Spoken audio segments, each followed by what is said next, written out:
The Book of Manuscripts, Chapter 34, Annexed Scroll 2. This is written on a scroll found in the temple of Athor-Hara, the possession of Netai, a free woman of Pebis.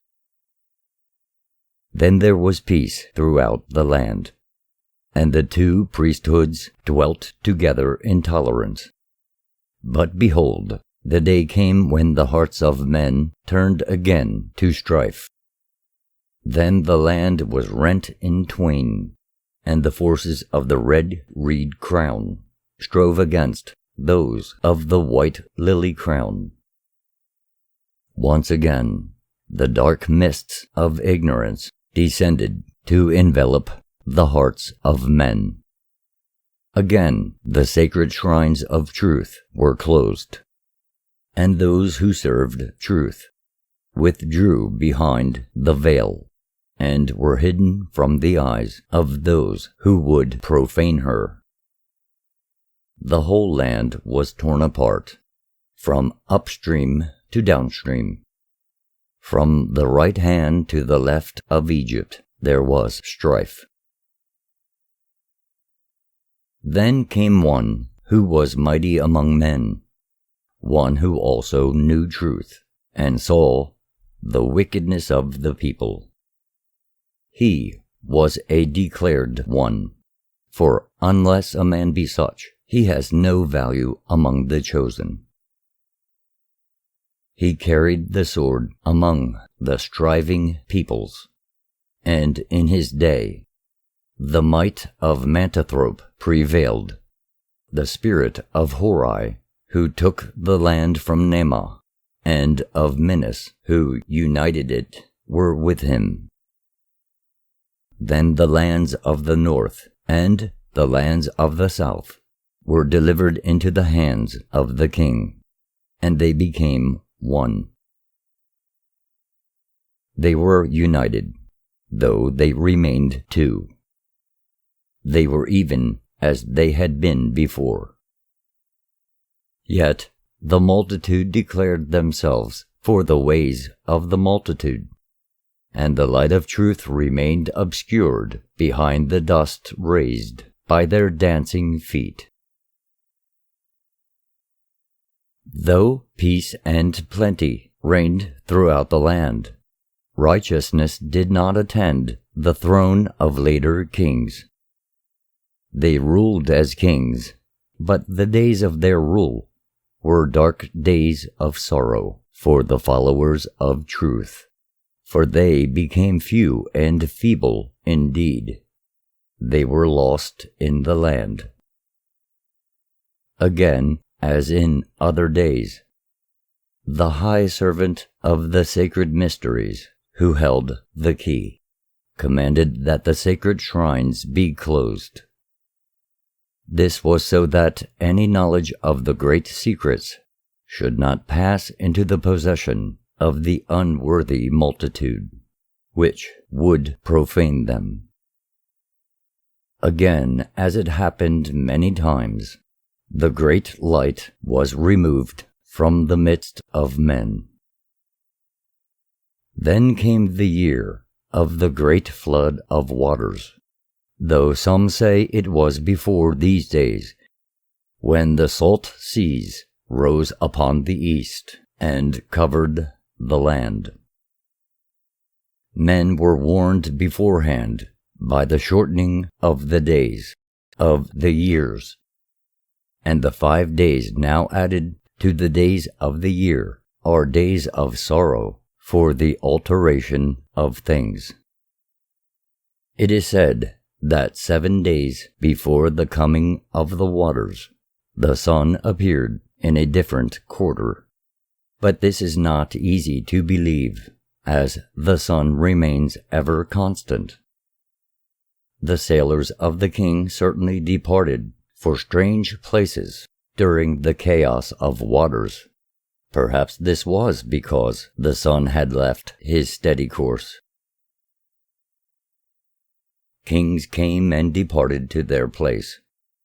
They ministered unto the people according to the light revealed unto them, Most knew only the veiled truth. But in olden times they were better kings than in later days. There were long generations of men who walked with wisdom, and among them was the generation of the first great master, he who established the brotherhood of the chosen ones of light. In those days men learned the rites for coming forth by day, but the inner wisdom was not declared before them. Yet they were days of wisdom, skill, and knowledge. But the knowledge of the Spirit still languished, and the sacred secrets remained hidden. In fact, never have they been revealed to the multitude of men, for never has the multitude of men been worthy. Now men say that all the wisdom of those so wise availed them nothing. Have they not long gone down into the dust? Have they not departed to the land of no return, to the place that may or may not be? Where is their memorial? Where their shrines? Can even their tombs be seen? They say among themselves, as it will ever be said when men are deluded by their mortality, the life of man is short and uncertain, the one certainty in life being the approach of death. What awaits hereafter, no man can tell, for no man is known to have returned from out of his tomb. We are all the children of accident and mischance, and in a short generation shall be as though we had never been.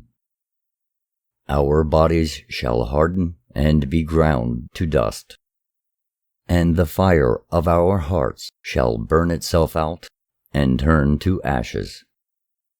Our shade will hover for its day, and then be wafted away on the wind, and as the waters come and go, our name will pass from the memories of men forever. The works of man shall pass away like the shadow of a cloud upon the sand, and his life will vanish like the dew of morning that disappears in the heat of the rising sun. What are the days of man but the shadow of a shadow, and he passes away to an end from which there is no returning. He goes out through a door which is immediately shut, and there is no way back. They say, "Come, therefore, and let us be joyful. Let us cast away the long face of learning and the melancholy face of discipline. Let us enjoy the good things in life which are all about us. Let us take no thought for an uncertain future. Where is the profit in that? Let us eat and drink to fullness. Let us grant our bodies all means of satisfaction. Let no means of pleasure and enjoyment pass us by, but whatever comes our way, let us make the best of our lot in life. Let us turn our backs on all doctrines of the Spirit, for they deny us much. Let us give full rein to all our senses and feelings, and let them serve the ends of pleasure. We will take no heed of the poor and helpless, for where is the benefit in this? What have we to fear from them, we who are strong? Let the widow weep alone, for why should her sorrow disturb us? Let us avoid the encumbrances of the aged and maimed. Let us use our strength to obtain all we need for our own well-being. Let our strength provide the rule and establish the right. Let strength and power, riches and position alone be valued, and let the weak and the feeble survive as they may. Perhaps in our generosity we will spare them a few crumbs, or bestow upon them the things we do not need. Let us take no more of their criticism and their objections. Have they more swords than we have? Are we to be overawed by a God whom they cannot produce? Such are the things spoken by men today, and if they declare them not openly, they hide them in their hearts. This is their law, their way of life, be the law declared before men or hidden in shame. The life of their years cannot answer them, for the answer lies hidden in the life of ages. Gold is not gathered by the wayside. Yet the wisdom of our fathers did avail them, whatever is said in the streets today. They have, indeed, left a memorial worthy of reverence, and they are not without shrines. The wise words they spoke have not gone down to be eaten by dust, nor have they been carried away on the wings of the wind. As for the enlightened ones who passed among the people and strengthened them since the days when the gods walked with men, their names have become lasting, even though they themselves have gone. They did not make themselves tombs of stone and memorials of metal, nor did they desire them. They were unable to leave estates to their children. Some were unable even to leave an heir alive. Nevertheless, they made heirs for themselves among those who study their writings, and they have left treasures of wisdom for their estates. Their memorials are the words which came from their mouths and remain still alive on the tongues of men. Books of wisdom are the heritage they have handed on, and they forged the frail reed into a mighty weapon. Where are their like today? Men sneer at the achievements of the past, of the greatness that has gone. But are these not achievements and greatness they themselves cannot hope to emulate? If men have climbed high today, did they themselves build the stairway, or was it erected by the labors of those long gone? Was not the first step laid down in ages long past? Is the first step of least importance? Is the foundation any weaker than the superstructure, even the superstructure of today? Yes, the great men of wide wisdom have gone. They are forgotten. Yet through the greatness of their works, they are honored, and their spirit moves among us still. The chords they struck still echo within our hearts. Where today are the rulers and princes this land once knew? Where are similar officials to be found? Today bribery creeps behind the seats of judgment. Corruption lurks on the right hand, and perjury sneaks around to the left. What of the flow of fine words that accompany a magistrate to his seat of appointment? What have these noble utterances become but a more meaningless babble? Yet are they not a glorious thing, capable of moving the hearts of men with their inspiring message of hope in the ultimate attainment of justice. Let them be recorded for all time. He who is pure of hands comes forth.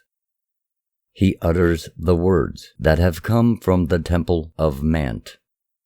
Those with panther skins bear the symbols of authority.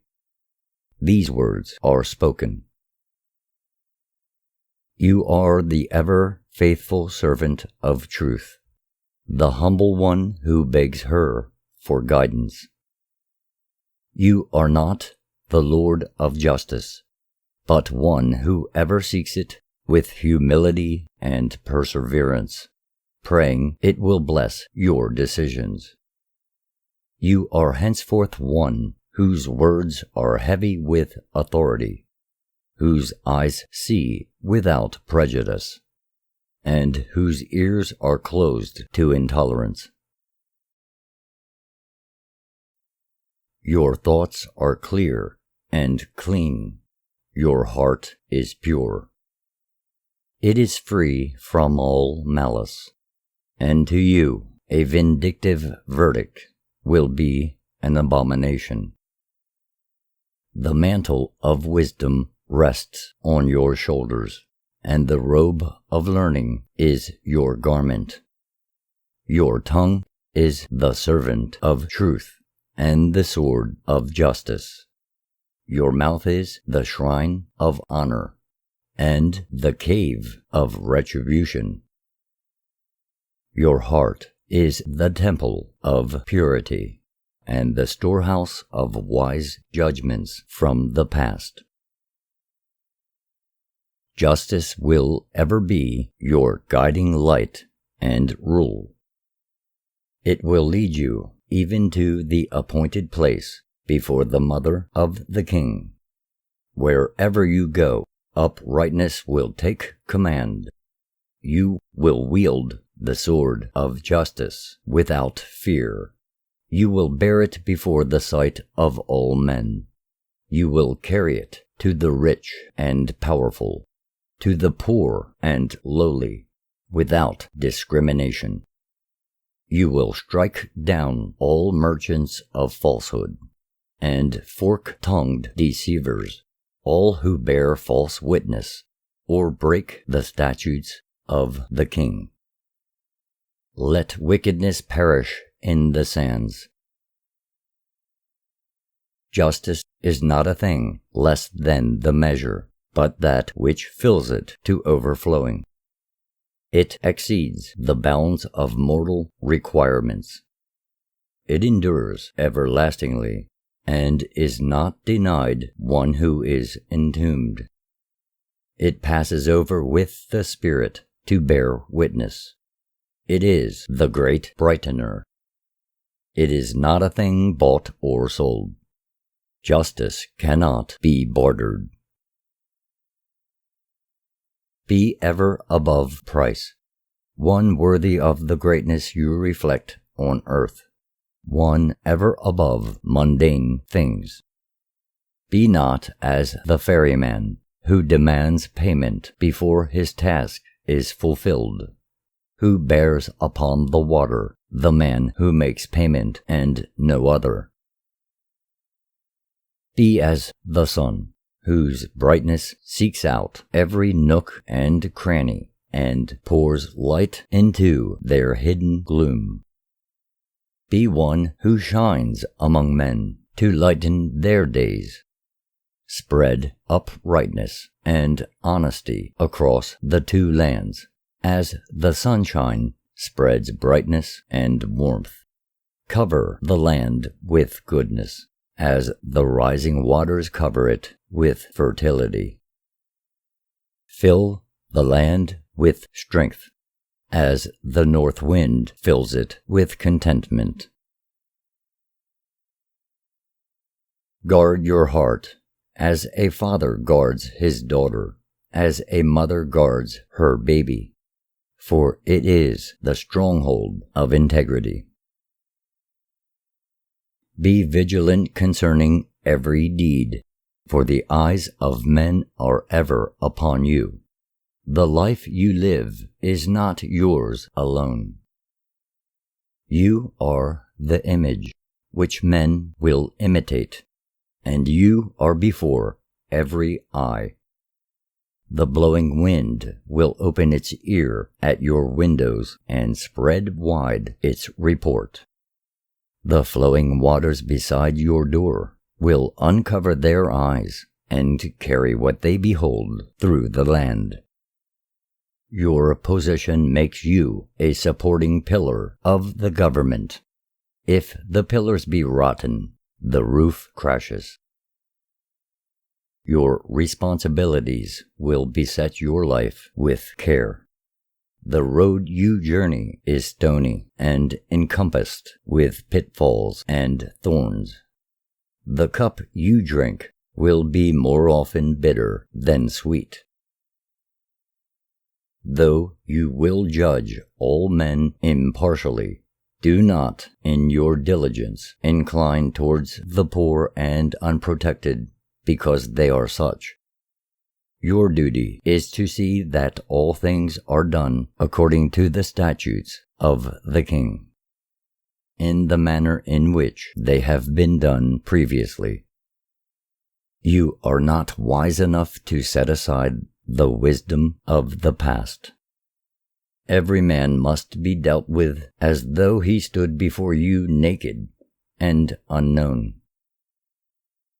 Let he who is permitted entry into your courtyard be as he who is left standing outside the gate, and your decisions must be given with indifference as to whether they serve him well or ill.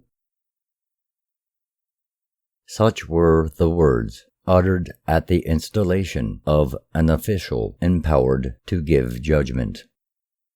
In other days such words were honored and adhered to. Now they are ignored. Now justice lies buried in a tomb of past precedents, swathed in mummy bandages of formality.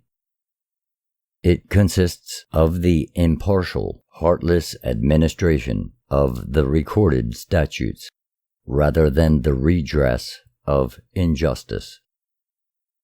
Where has the glory gone? All is lifeless, all is dead. The hands that rule are dead. Men may ask in the days yet to dawn how it came about that the flame of glory died in Egypt, how her grandeur passed away into dust. How, when man had climbed so high, he could climb no longer. But there is no simple cause. The seeds of degeneration lie dormant in every nation, in every man. As the man, so the nation. These seeds are as weeds, which spring up when the cultivated soil is neglected, when it is tended with indifference. The road to greatness is, for nations as for each man, a hard and stony one. Greatness is a gift, requiring constant effort to retain. When men decline the effort, greatness departs.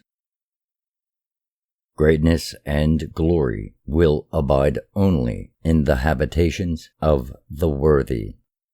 They depart when no longer treated as honored guests. What are justice and truth today? They are no more than words mumbled by the lips. But once they were an inextinguishable flame, burning within the hearts of men. What is left of honor when men cease to regard it as more than an empty symbol? It is like the lyre in the hands of a man with blistered fingers, or as the flute played by one with scabby lips. The instruments remain, but where are the musicians? Without the musicians, where are the melodies? In the land of Egypt, periods of righteousness have come and gone like ripples passing over a quiet pond.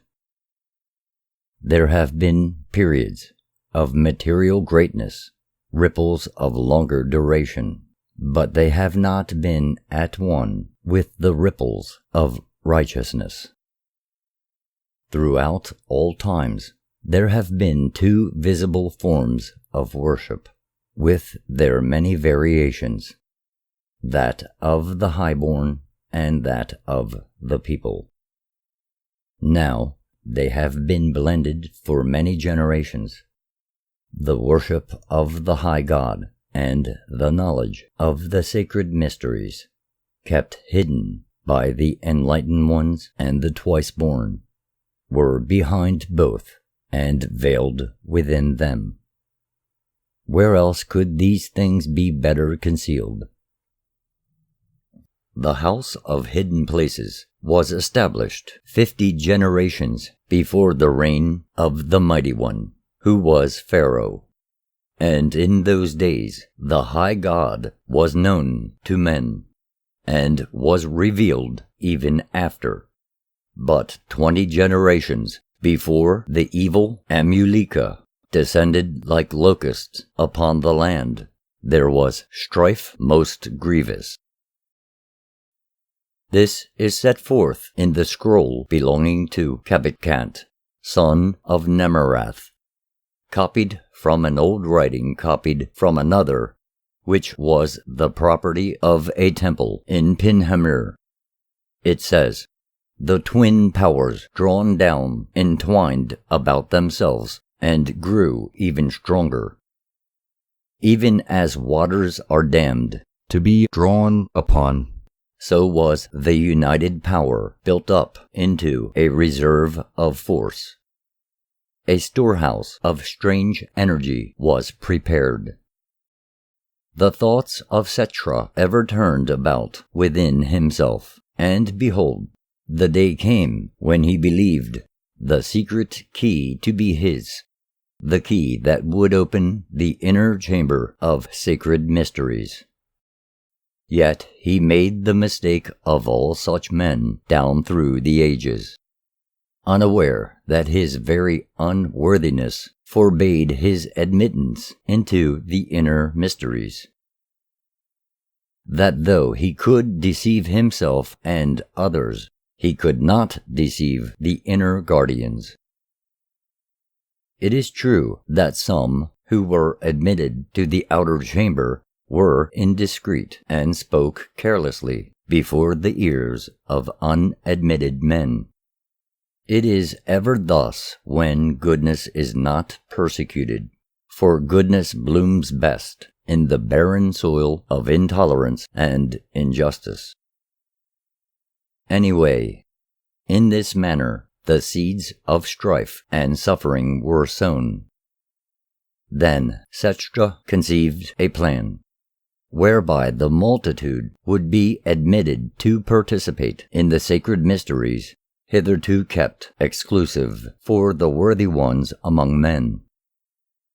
He gathered together a following of his own from among the people and promised, in return for their devotion, that the knowledge of sacred things hitherto kept from them should now become available. He called those who followed him the enlightened ones of the gods. Naturally, such folly could have but one outcome, for the experience of ages has shown that sacred things cannot be revealed to the profane. Not only would the things revealed be disdained by the ignorant, as swine would trample pearls underfoot to gobble up a handful of filth, but the multitude in its sinfulness would destroy the delicate beauty of the hidden mysteries. Like goats devouring hangings of artistically patterned loveliness, they would decide that the gross things to which they were accustomed were more satisfying. The new teachings grew in strength and spread throughout the land. They went from city to city, gaining followers in every one. The multitude is ever powerful. Therefore, he who controls it by whatever means is himself powerful. Thus it came about that eventually Setra was able to challenge the authority of the twice-born. This authority was always vulnerable, as it sought to rule by wisdom and goodness, rather than by power and subtlety. Only when wisdom and goodness rule the wise and good can such rule succeed. Such time may never come. Though the followers of Setra could not discover the higher secrets, they learned the lower ones, and these were twisted to their own ends. Thus was developed the worship of dark spirits, a vile and poisonous thing that perverted the thoughts of the people and led them away from the path of spirituality. They strayed into all manner of strange and corrupting byways. Then their hearts hardened by earthly sordidness. They rose up, clamoring for the blood of the righteous ones. Now Setra gained the ear of the king, and pouring in a flood of venom wrapped up in fine speech, he overwhelmed the heart of his majesty. None in the land had a tongue more subtle than that of Setra. Then new shrines were set up in the temples. New forms of worship appeared, pandering to the weaknesses of men. The hidden places of the enlightened ones were profaned with wickedness, and the secret chambers of the twice-born were polluted with vile rites. Therefore the enlightened ones and the twice-born withdrew from the eyes and knowledge of men. Their day was yet to dawn, but none among them would ever have thought that never in Egypt would that day be. Yet dawn it will, even though it be in some strange land, where the ways of men are different, and in some manner inconceivable to men of our times. Will they be people such as we? O my land, having known you, how strange all others appear. Away from you I will be as a fish cast up onto dry land. In the temples dedicated to many different gods, the forms of worship are subtly changed to serve another end. The servants of the Dark Ones were able to display wonders before the multitude, but these wonders were works of deceit. They revealed mysteries, but the mysteries were not the most sacred ones. These were never known by any likely to betray them. The thoughts of the people were poisoned. All manner of rites aimed at satisfying carnal cravings were introduced. Simple, satisfying answers were given to content the hearts of the people, and all manner of rewards were promised. For payment made, men were promised forgiveness of even the most grievous wickednesses. It is well that the ears of the dumb gods were unhearing, or they would have been deafened by the clamor of pleas for petty things. The servants of the Dark Ones left not even the dead to rest in peace, but sought to satisfy the living with words from beyond the tomb. Even the blood of men was offered in dark places, while in others of greater evil, men, yes, and even children, were tormented to give pleasure. Such is the nature of men when the scales weigh down against righteousness. The hosts of the Dark Ones were well skilled in battle, and they drove out all those who stood against them. The forces of righteousness were scattered. The sacred shrines which stood before the veil of truth were spoiled. The ornaments of beauty and the sacred vessels were taken away to be profaned by sin-soiled hands. The enlightened ones and the twice-born were hunted down like beasts of the chase. They were slain and buried in the ground like dogs. Their resting places remained unmarked and unattended. The leader of the light cried out, "O great God, what can I do? How shall your servants be saved? What shall be done to those who have profaned your sacred shrines? What can I do to turn back the rising waters of iniquity and temper the wild winds of wickedness? How can the black cloud of ignorance be lifted? What shall be the just reward of those who have slain the faithful?" The voice coming forth from the Spirit of God said, "Concern yourself not with those who have persecuted you. Leave them to follow the path of their own choice. Vengeance is with me. I will measure without stint. Justice never sleeps and never forgets. The reward of the wicked awaits them. In the hall of no hiding place, justice will speak the final word." The leader of light and those with him fled into the land beyond Shari, and built there the temple in the rock, which stands against Sheena. In this land, the forces of the Dark Ones were cast back, yet still some among the faithful beseeched their God to save them. Thus it has ever been. This is the nature of man, that in his hour of distress he cries out to God in bitterness of heart. And they who deserted God in better times expect him to turn towards them.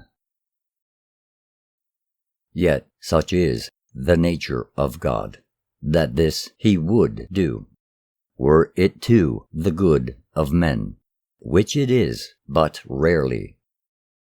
In the land of Egypt, the great shrines were deserted by the enlightened ones and abandoned by truth. They became places of darkness. They were as lamps without flame, as fields without crops, as wells without water. The generation of those days passed down into dust. Their spirit arose in the everlasting halls, to stand before the inescapable one. Then, in the generation of Pahufa, the name of Osira began to be known in the land, and for 12 generations it grew in greatness. The Uparu departed, the Amaluka came. 10 generations entered into their eternal habitations, and Tathomesus came to make the name of Egypt known throughout all the lands. He, too, could no more stay the hand of decay than could the meanest slave. Then, in his day, Nebi-Hatan came to rule in the land of Egypt. While he was still a child, and yet at nurse, the young woman who tended him at night took a man in lust, without attending to her purification. Therefore, when she came back nigh unto the sleeping prince, she broke the protective wall about his sleeping place. Thus a formless one came up from out of its lair beside the flaming lake, and entered the bedchamber. Because the young woman was as she was, it could not be seen by her. It was a formless, flowing thing that spread itself out in the darkness, to slink across the floor. Its fluted snout was in the midst of a face twisted backwards, like all its kind. It raised an awful mouth up to kiss the sleeping child, and the child was stricken.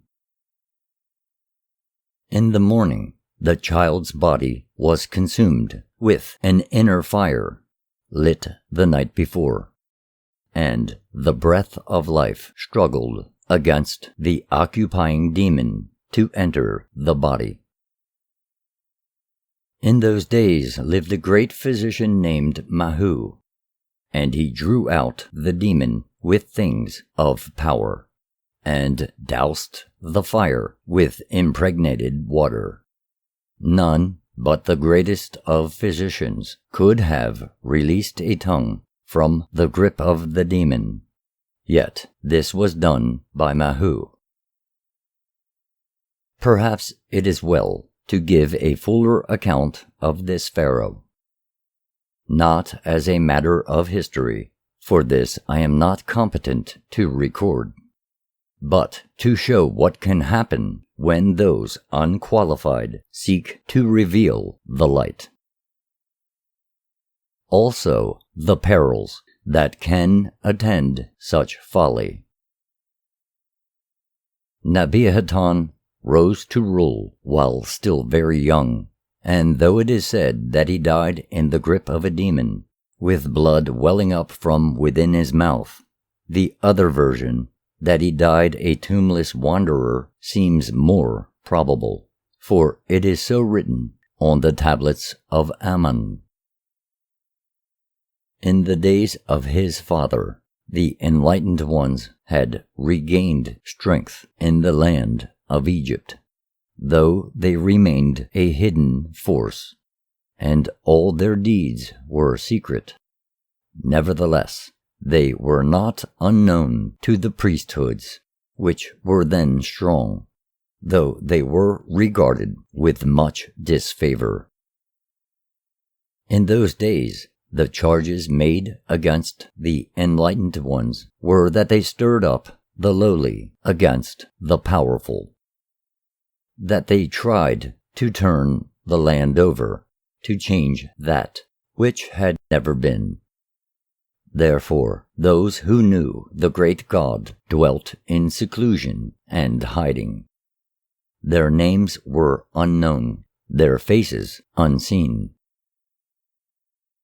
The mother of Nebihaton was Tawi, one of the chosen ones. In those days there were still 4 ranks of the faithful: the twice-born, the enlightened ones, the chosen ones, and the dwellers in light. Among the dwellers in light there were seekers in light and laborers in light, even then as now. The wife of Pharaoh, though of high blood, was no more than half Egyptian. Her ways were strange.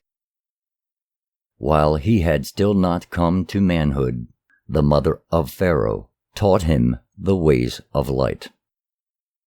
She revealed many of its secrets, probably without proper authority, though this cannot be known.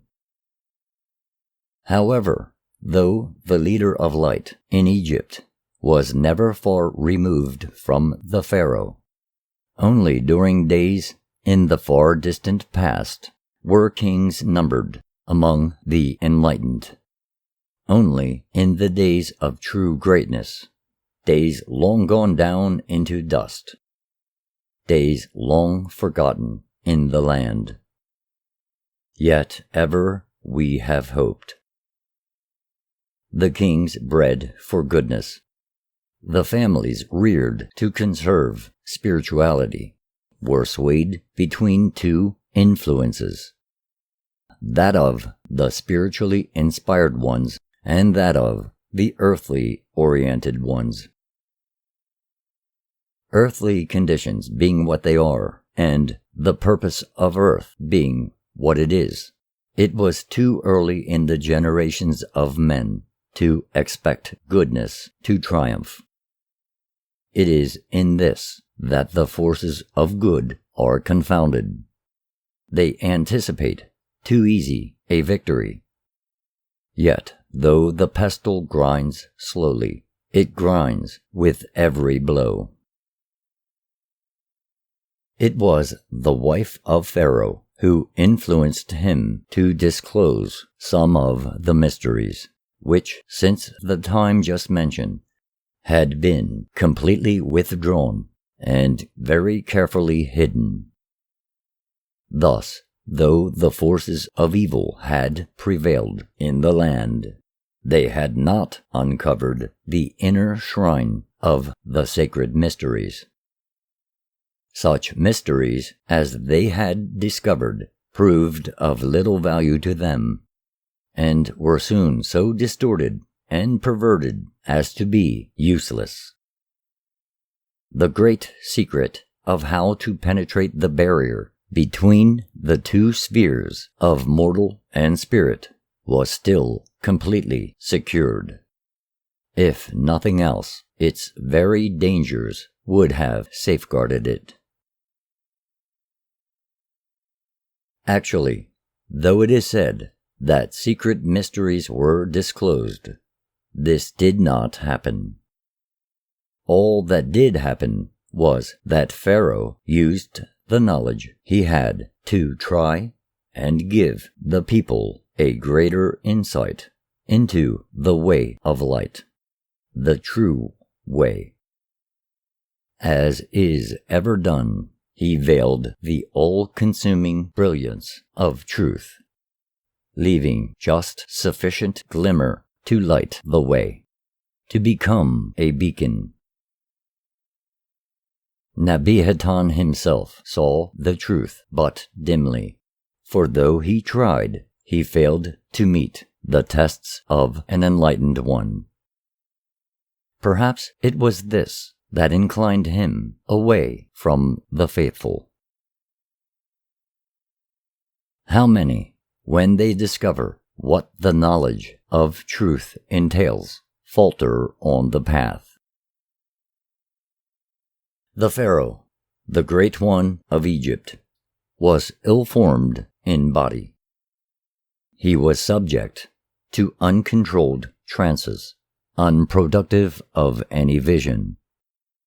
This was because, at such times, his spirit would withdraw, thus permitting a dark one to enter its seat. He would fall down upon the ground, and the demon spume would issue forth from his mouth. Therefore, at such times, he had to be kept from the eyes of the people, lest they were seized with the fear of demons devastating the land and sapping its fertility. Yet not everything could be kept hidden from the people, for the Pharaoh lived as the fish within the garden pool. Therefore, the people learned of his grievous wickedness and turned from him. Nevertheless, it was not as bad as the marketplace chatter stated. This Pharaoh had many powerful opponents in high places. The tales are much exaggerated. Some, not knowing the inside of the pot, declared him to be the very light of goodness. Perhaps the truth is that in him good and evil swung out to the extremes of the balances. Yet weighed, one against the other, evil bore down no more in him than in the case of those with much less evil in the scales, and much less good to counterbalance it. The son of Nabihaton, one conceived in wickedness, was slain in battle. Therefore the younger son, one also born of the union of evil, became king in Egypt in his day. While yet young, he became a follower of the new rites of mystery which his father had set up, in imitation of the mysteries of the hidden God. These new rites were, themselves, hidden within a new form of worship set up by Nabihaton. Of themselves, these were not things of wickedness, but they inclined too far towards ritual, which was futile, and ceremonial, that was purposeless. Though the new mystery served to spiritualize and could awaken the spirit, they went just so far and could go no further. They led to a dead end. They went as far as the grim threshold, but could not lead beyond it. As far as the faithful were concerned, the setting up of a new form of worship made little difference to their position in the land. But they did attempt to draw the young prince wholly within their fold. Because of his manner of life, the king, his father, was precluded from this.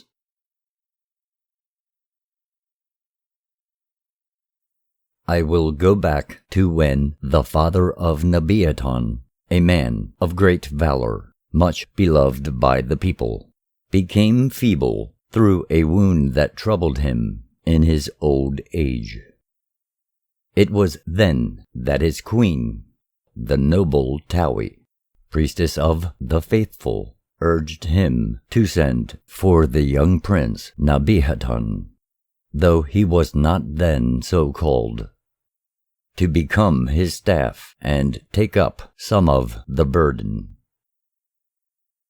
In this manner it was hoped to secure the throne of Egypt once more for one of the faithful, an end towards which the faithful had long labored.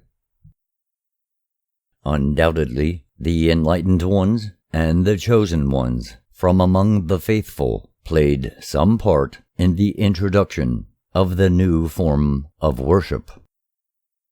But unfortunately, they were not equal to the opportunities of the times.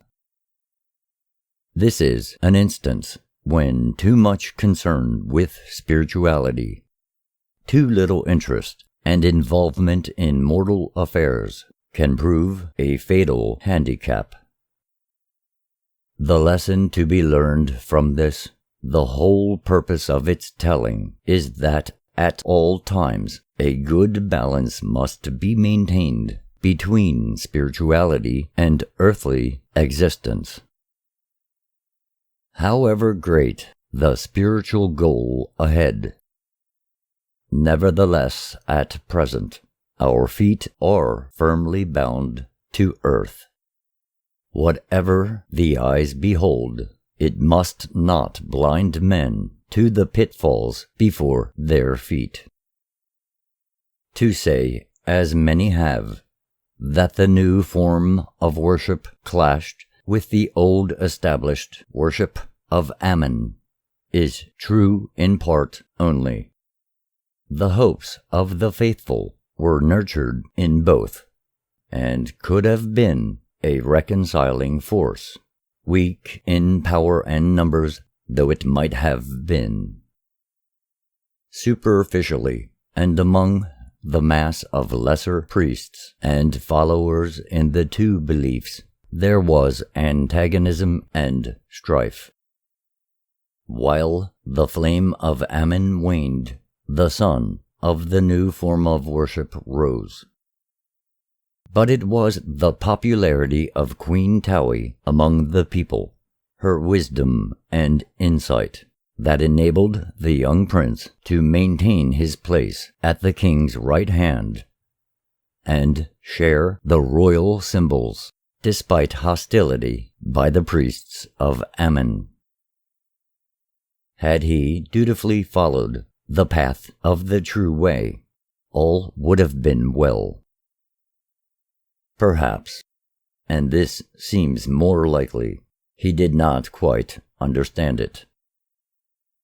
Probably his intentions were good, but good intent is not sufficient. Good intent is nullified by lack of wisdom and knowledge, and confounded unless supported by example and deeds.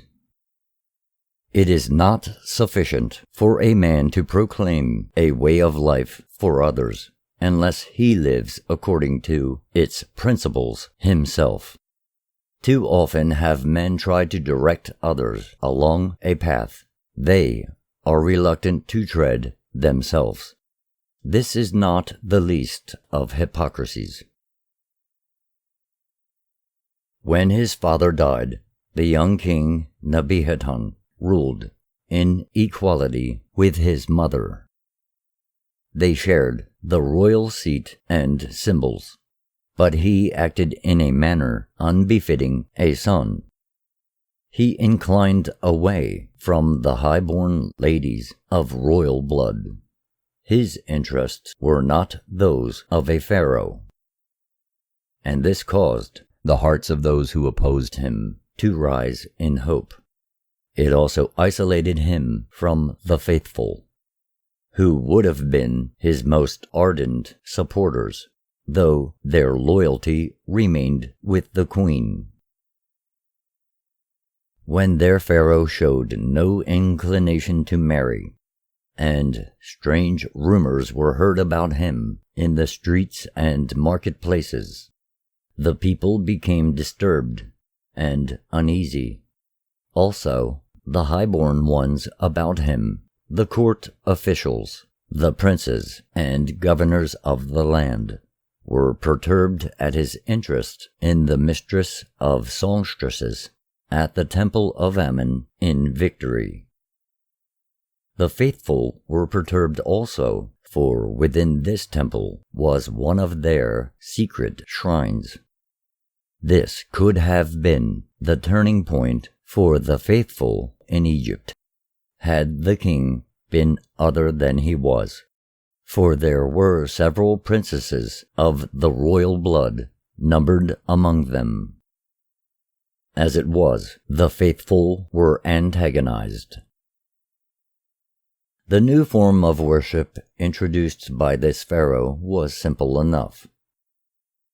Outwardly it had all the symbols and ceremonial beloved by the people, with sufficient substance in it to attract the spiritually inclined. It could have formed a fitting gateway to the path of the true way, another light guiding men along the road to the embarkation port for truth. Behind the symbols and ceremonial, the pharaoh worshipped the spirit behind the sun, the spirit of light and life as a direct, fully conscious member, outflowing from the great God behind all. The king, however, being cut off in the midst of his instruction, perceived the road but dimly.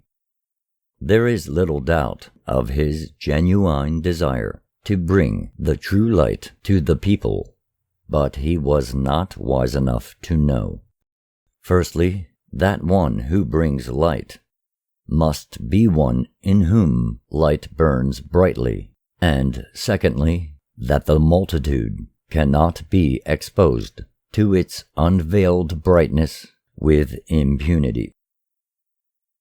The king, severed from his weaknesses, could have been a truly great ruler, a steady light before the eyes of men, the guide to a new age for the people of this land. But he was one who cast heavily on both arms of the balances. Nebihaton knew enough of the sacred mysteries to realize that he would need a new place of worship, uncontaminated by previous concentration of the twin powers, if he were to succeed in opening even the first door. Therefore he moved his court to a new city, within which was a temple outwardly dedicated to the new light, which he enshrined before the place of flame.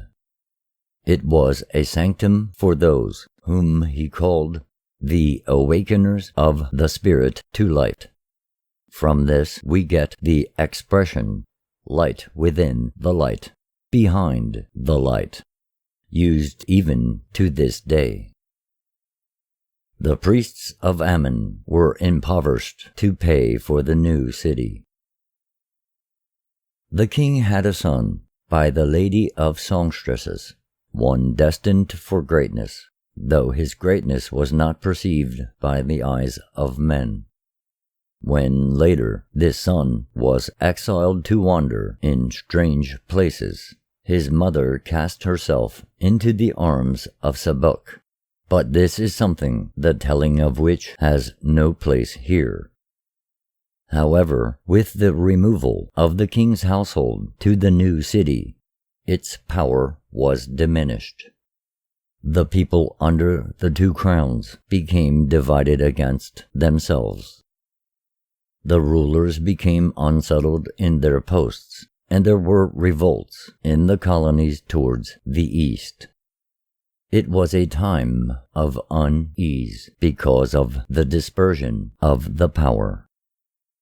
Now also, because of the most grievous wickedness of the Pharaoh, all the protecting divinity of his blood, which, though diminished by the generations of willfulness, yet remained potent, was dissipated. Thus all the land suffered and was restless. Then it was that some of the faithful from the city of the old royal residence, not from the new one as told, contacted the eyes and the ears of the king, so that the Pharaoh was counseled to take himself a wife. In this manner alone could the clamor of the people be stilled and their hearts put at ease. It was then that the high priest at the temple of the visible light, by a cunning move, brought the young princess called Nephare in our tongue before Pharaoh. She was a temple maiden, daughter of a king, and one devoted to the great God in silence. Pharaoh took her to wife, but he showed her little affection, though she was not unbeautiful, even if with a beauty not of this land. Nevertheless, in the eyes of the people, the marriage appeared successful enough, though perhaps the outward display of affection was overdone. Still, the queen, being more frail than Egyptian women, could bear only daughters.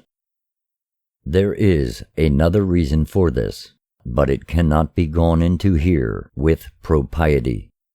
It is something between women. Things were not as they appeared, and Nephare despised the king in her heart for his secret wickedness. I have mentioned the surviving son of the king, one born under the darkest cloud, the secret of whose ill-omened birth had been unrevealed, though it was known to a few. Some of these were antagonistic to the new form of worship proclaimed by the king, and they used this knowledge to their own advantage. I have also mentioned another son, one born to the lady of songstresses, and he was bound to a different destiny altogether. The son born to Pharaoh by the lady of songstresses was also born to high estate through her. I will not record his name, lest even now it be used with evil intent, for it is a name of power. I will not disclose his titles, but call him just what he was, the Master. When the Master was born, Pharaoh was quite indifferent towards him, though through the nature of his blood he was not unexposed to danger. The account of how this child was stolen from the temple garden by the priests of Ammon, how it was rescued by a Syrian in the services of Nephare, disguised as a woman vendor of spices, and Celtis, a captain of craft, is known and need not be retold. However, though it is true that the child was carried away by a vessel, he was not taken to the lands of the Hinbu. He was not brought up in the household of the captain of craft. The child was left at the temple of Anthor in splendor, where sweet waters kiss the bitter, and brought back to the city of the horizon at dawning. Later, both child and mother were taken into the royal household, for the two women had long been friends, even before Nephare became queen. Yet Pharaoh knew not that the man-child within the household of Nephare was his, for the tale had been put about that the son of the lady of songstresses was dead. Thus, even in the shadow of the royal household, the master grew up to walk in the path of truth. Now, as the years went down into dust, the land of Egypt crumbled and began to fall apart. Nephare, because she followed the pure light, could not dwell with Pharaoh, while the life he led was an abomination against purity. She was an ever faithful one, though in her disgust she must have been tempted to be otherwise. The queen removed herself and her household in the 15th year of the reign of Nebihaton. It was then put about by those who licked the feet of Pharaoh that she was a fickle woman of wanton ways. They said she was an adulteress, and called upon her beauty to bear witness against her. What they said was false. It is equally false that all beautiful women are fickle and wanton. True, such women may be subjected to greater temptations, but if they resist these, are they not so much the greater? Are they not so much more what a beautiful woman should be, the true inspiration of men? Surely there can be no doubt that the Pharaoh was abnormal. For how could any but an abnormal one treat such a woman thus? Nephare sought refuge in Lebedos, where there was a secret shrine to the great god, and resigned herself to a life of great virtue. With her went the master, then on the threshold of manhood, but his true mother did not go with them. Without the temple gates at Lebedos, beneath a sycamore tree, dwelt a three-eyed man, Hippoa, one who could foreknow the future, who had the gift of far-seeing, but he was aged and infirm. One day the master chanced to pass that way, and he came upon Hippoa, as some youths mocked him and cast sand upon his head. Then the heart of the master was filled with wrath, and taking up the staff of Hippoa, which lay upon the ground, he laid it on the backs of the youths, and they were discomfited. When they had fled, he succored the old man, and returning to the city, brought forth food, so that Hippoa ate, and was made content. Then the master sat at the feet of Hippoa, and heard his words, for they were words of wisdom and truth. Hippoa was one who knew the mystery of the great God, and the secrets of the hidden places, for he was one of the twice born. Thus the master became the old man's staff. Eventually, the day came when the two journeyed to a secret place within the wilderness, so that the master might approach the threshold. When Nephare left, wickedness consumed good in Nebihaton, and the chambers of his heart lay open and unprotected. Then a dark one entered into him, and drove him out into the barren places of the wilderness. It is said, and Pharaoh fled through the wilderness, uttering horrible cries and howling as dogs howl, so that all men departed from him in fear.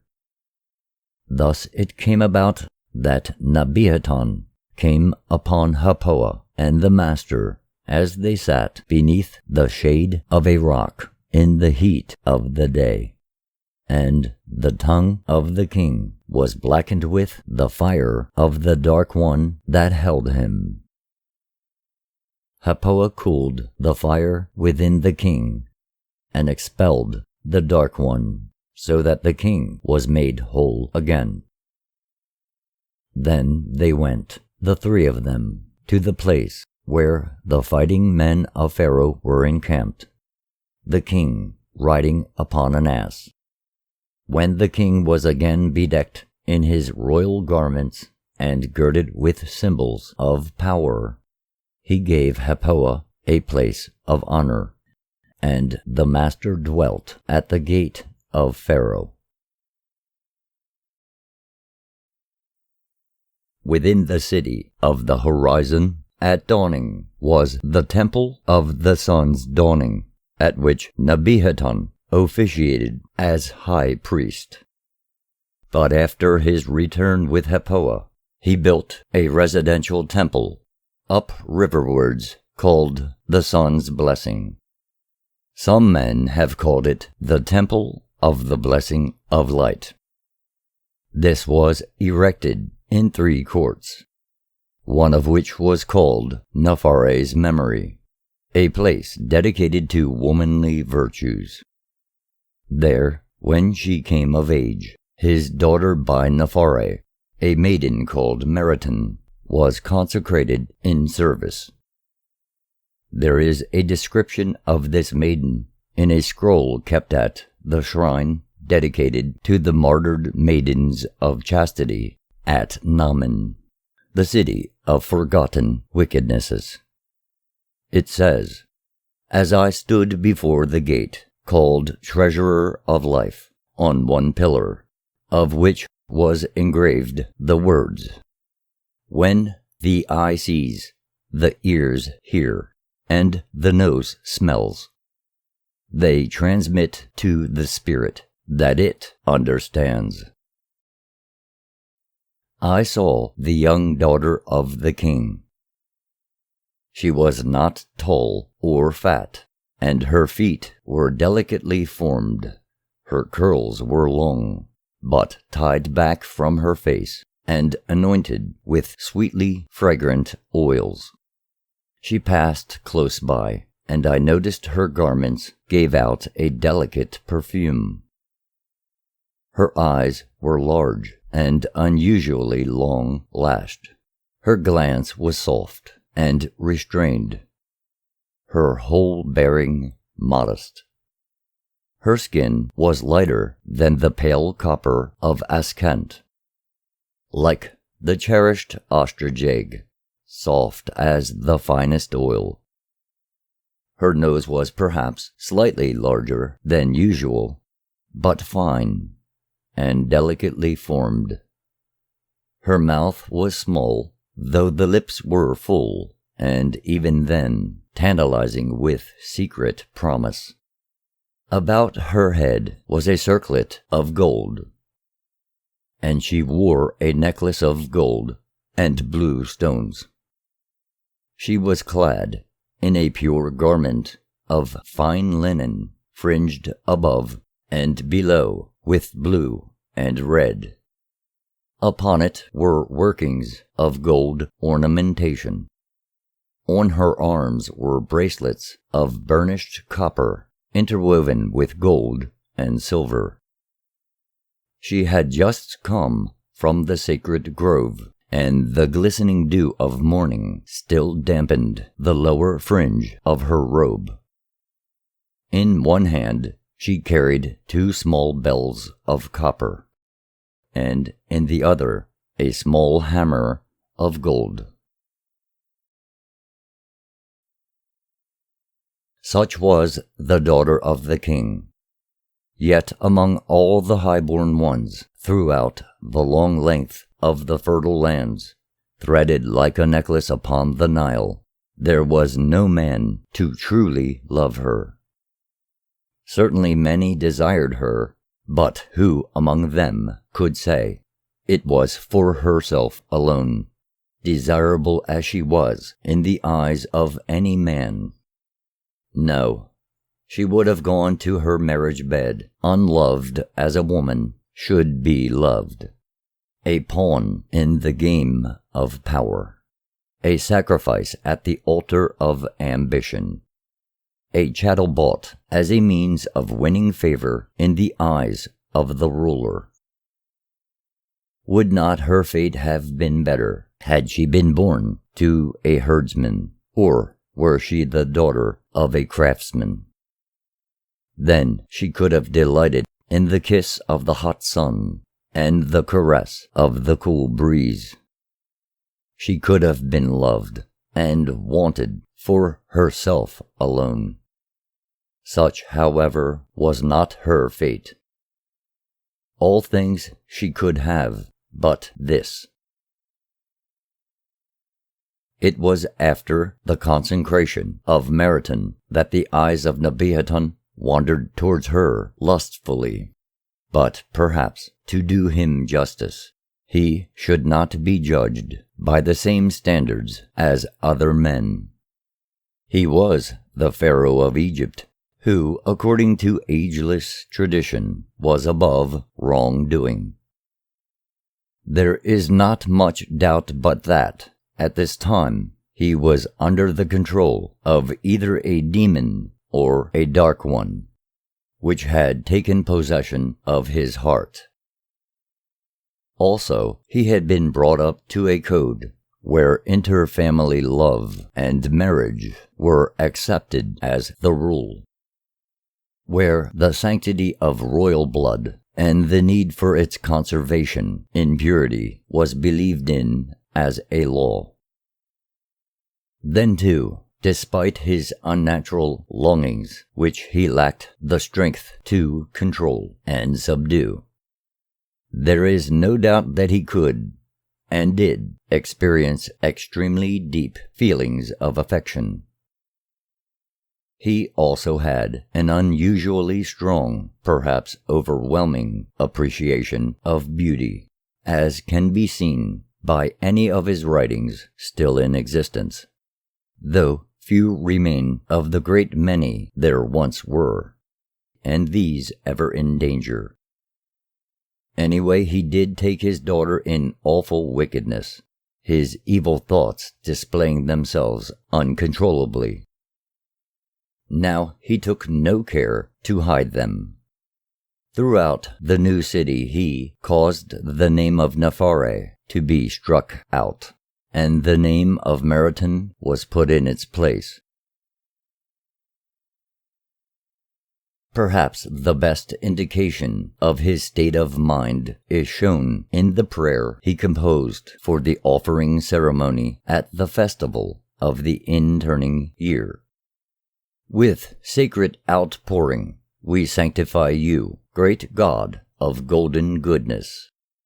Upon your altar we offer pure butter, cakes of broken barley, fresh meat of clean beasts, dark bread, and honey in 3 shades, 2 kinds of beer and dark wine poured out before you. Now we open our mouths in praise, Eternal One, overlooking heaven and earth. This we do not for ourselves alone, but also for the sanctified dead. Humbly we come before you. Humbly we offer our meager sacrifice, and humbly we receive the gracious gifts, which grant us our sustenance from day to day, and even greater gifts beyond our understanding. We thank you for the peace filling the land with contentment. Teach us the meaning of your laws, which we cannot understand. Look down upon us with benevolent kindness when we err. Permit us to assist in accomplishing your will. O Lady of Loveliness, coming forth from your place of vigil, O Lady of Protection, coming forth with your maiden attendants, speak for me with the tongue of simplicity and the heart of purity. O dedicated maiden, be my mouthpiece in the inner shrine. O sanctified one, be the listening ear before my people. Let your goodness shine upon us as the glory above shines upon earth. O pacify any wrath that rises in the glorious heart of heat. I know not all the weaknesses and wickednesses of my heart, I who am mortally blind and mortally frail. I know not all the impure longings that possess me, I who am mortally blind and mortally frail. I sought for help, but it came not. I wept, but there was none to comfort me. In the night I cried for succor, but none answered. I who am great have less than the least. O Lady of Loveliness, intercede for me in purity and devotion. Never before had such a prayer been offered in sight of the people by a pharaoh. And the people murmured that divinity had departed from the king. Nebiaton, Pharaoh of Egypt, was a strange mixture of goodness and wickedness, both carried to their extremes. I know not what his form will be in the place where the Spirit stands forth in its true aspect. Certainly, we are taught that goodness cannot entirely obliterate the evil effects of wickedness. Yet how much was the king really to blame? How much can be laid at the door of his affliction? How much apportioned to the demons in his limbs? How much to the dark ones that possessed him? These things are beyond judgment by mere mortal men. They can be properly dealt with only by a higher judge, an infallible reader of hearts. Although it had been accepted that the kindred of the pharaoh could intermarry, any union between parent and child was absolutely forbidden. This law from days long past was still binding, though the law which decreed that anyone of royal blood suffering a demon-induced deformity or becoming possessed by a dark one should be given the draught of death was no longer enforced. This proves how evil ensues when old and trusted laws established by the wise ones of old are cast aside. It is folly to thoughtlessly discard that which has ever served well. Now, when Pharaoh took Meriton in grievous wickedness, the people murmured, but none arose among them to do more, for such is not the custom of the land. Taui, the great and good, who had lapsed into but one form of wickedness, was no longer there to restrain him, nor in all probability could she have done anything, for he was Pharaoh. But when it came to the ears of Happoa, he took himself into the wilderness and fasted there for 7 days. He then returned and gained audience with Nebihaton.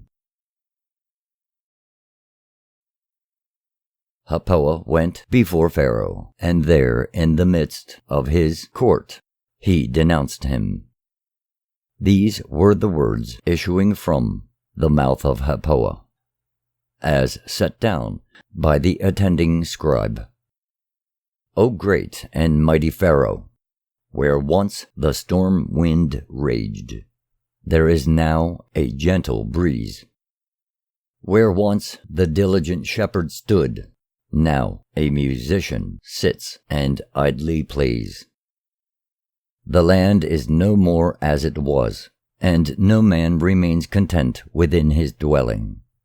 The north wind has ceased to enter the land, and the south wind eats it up. A heavy hand lies on the hearts of men, and their limbs are sluggish. They are languid and move no longer, as once they did. Wherefore has all this come about, the people ask? And I answer them truly. It is because the protective power has departed from the blood of the Pharaoh. It is because of the iniquity in the palace. This is a time of woe. These things I have spoken before the eyes and ears of Pharaoh, beyond the palace gates. Yet it is not in me to leave them unsaid before the face of the king himself. Where is the great one who sets goodness in the place of wickedness? Where is he who replaces injustice with justice, who hears the cry of the lowly, who causes right to prevail in the land? Where is he? I look, and I look in vain. I see only one who has defiled the protective treasures, the glory of Egypt, with iniquity. I see only one who has polluted the pure stream with the sewage of evil, who has succumbed to the ultimate in wickedness. This I see, as all men see it, but I am one who sees more. I see an Egypt gone down into dust. I see plague and death stalking the streets. I see the fertile black waters turned back on themselves. I see the black land buried beneath the sand. I see grim-faced men coming from out of the east to stamp the land flat in blood. I see the dread things of the past recurring. I see desolation spread out on every side. Woe to you, great Pharaoh! Woe to the land of Egypt! Goodness lies dying beneath the triumphant foot of evil. Virtue is betrayed into the foul hands of loathsome lust, her despairing cry unanswered by any coming to her aid. Wickedness walks unhampered through the cities, and wrongdoing is seen on every side. Woeful are these days, and doomed are those who endure them. What does the great light shining forth from the palace conceal? Sacred mysteries or secret sins? The arm of Pharaoh stretched forth to stop the mouth of Happoa, and it was stopped. He was led forth, and whips were laid on his back, and he was placed within a dungeon. The events that followed remain within a shadow, and none knows the truth, for it was a time of confusion. Meriton probably died of poison administered by her own hands, as was befitting. Her tomb is known, for she was not unhonored. Some say the same potion slew the king, but others that he died of a dark demon within the heart. It seems that the poison was not a quick one, and while Meriton died in her chamber, after pledging of the king was made, he fell forward with an issue of blood from his mouth. His spirit was heard in his throat. Thus it does not appear they were slain with the one cup. It is unlikely that Meriton died by any hand other than her own, though this is said. Some say the king died after being carried to his chamber, others that he recovered, but the truth is unknown. For at this time the signal was given, and the people arose in the streets.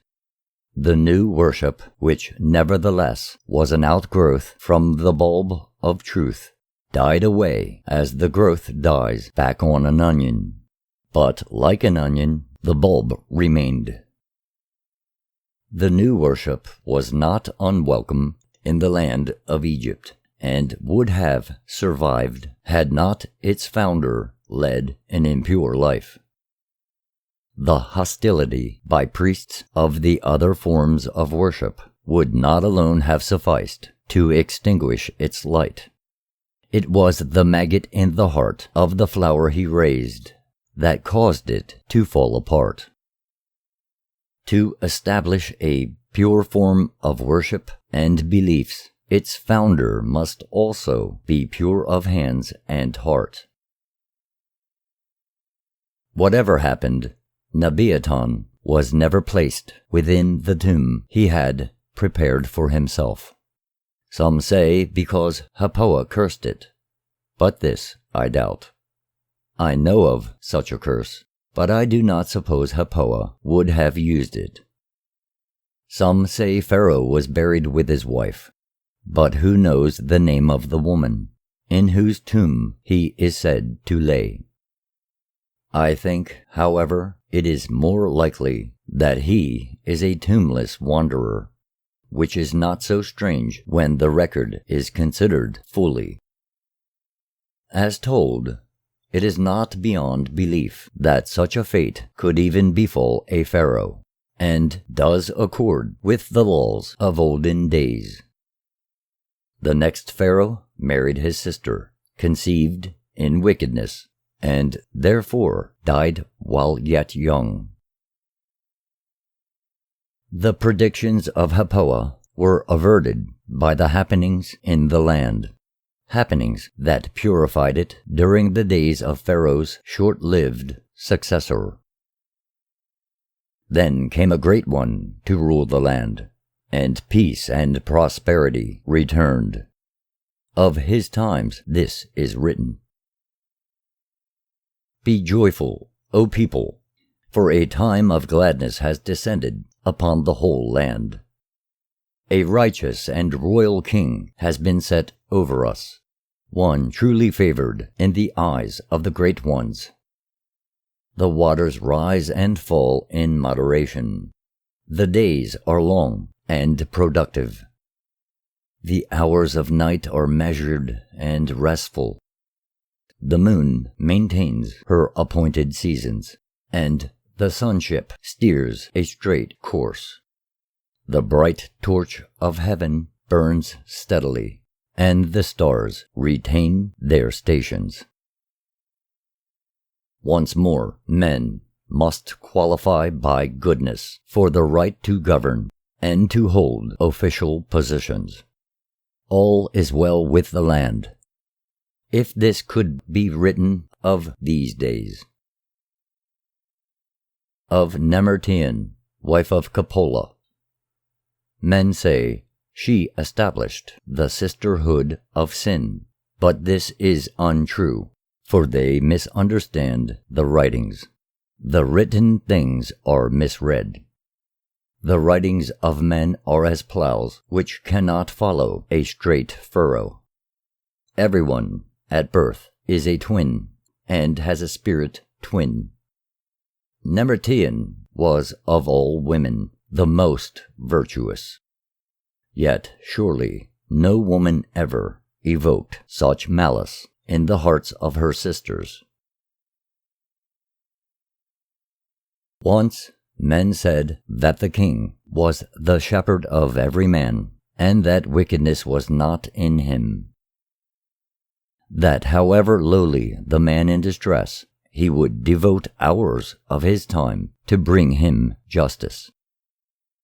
If our fathers had but known the nature of the men who would follow as kings, or had the kings of olden days foreseen what was to come, the sons of the kings would have been destroyed, even though they were the seeds of divinity. Perhaps we do injustice to our rulers, for when the governors are bad, maybe they are no worse than a corrupt, degenerate, and indifferent generation deserves. When you decry your rulers, read the hearts of your people. The good ruler should not speak falsehood. He should be as great as his responsibilities. Each word should be weighed before spoken, for it is accepted as gold, and not as thistledown. He should take heed of his own judgments, for the judgments of eternity draw near. He should be above all an example to all men. The gardener of wickedness waters his land with deceit, and it brings forth falsehood. The good ruler should be above every deed of meanness. He should be the father of the orphan and the husband of the widow. A true leader of the people should be free from every kind of avarice. A man above every kind of pettiness. He should be a man of wide vision. He should be like the rising waters that feed the fertile lands. He should be swift and secure to execute judgment on him to whom punishment is due. Oh, where does he sleep today? In what generation will he come forth? The end of this scroll is unknown. This was not one in the great chest. It is one added in the days of preservation.